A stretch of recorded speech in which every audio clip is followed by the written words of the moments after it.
அதுக்கு ஏற்ற வீடு அங்க இருக்கும். பெரிய வீடா உங்களுக்கு வேணும்னா இங்க நிறைய ஊழிய செய்யணும், ஆத்துமாக்களை ஆதாயப்படுத்தணும், நல்லா ஆராதிக்கணும், நிறைய பைபிள் படிக்கணும், ஆண்டவரை நீங்க சந்தோஷப்படுத்தணும். என்னென்ன செய்யணும்னு நான் உங்களுக்கு சொல்றேன்.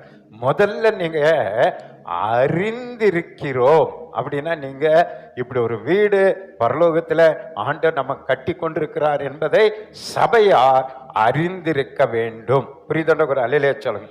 சும்மா நம்ம சர்ச்சுக்கு வந்துட்டு இம்மைக்காக மட்டும் ஒருவன் கிறிஸ்தவனாக இருந்தால் கடைசி நாட்களிலே எல்லாரையும் பார்க்கிலும் பரிதபிக்கப்பட்டவர்களா இருப்பான்.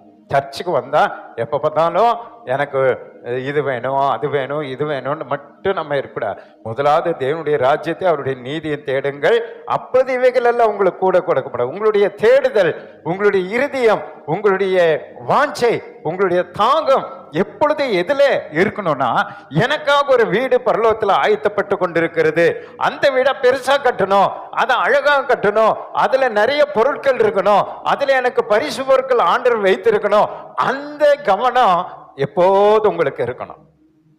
நீங்க ஒரு வீடு கட்டுறீங்கன்னா எவ்வளவு டெய்லி அங்க போய் பார்ப்பீங்கல்ல, செங்கல் வந்துருச்சா, மணல் வந்துருச்சா, வீடு எப்படி அதுல கவனமா இருப்பீங்க.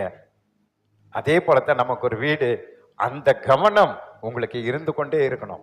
எனக்கு ஒரு வீடு பரலோகத்துல, அதை நான் கட்டணும்ன்றதுல நீங்க இயேசுவின் மேல வைத்திருக்கிற அந்த அன்பினால அந்த வீடை கட்டப்படுகிற அந்த பொறுப்பு உங்க கையில தான் இருக்கு. சரின்ற ஒரு அலையிலேயே சொல்லுங்க. அந்த வீடை உறுதியா அழகா ஆசீர்வாதமா நான் கட்டி முடிக்கணும் அப்படின்றவங்கள ஒரு அலையிலேயே சொல்லுங்க பார்க்கலாம்.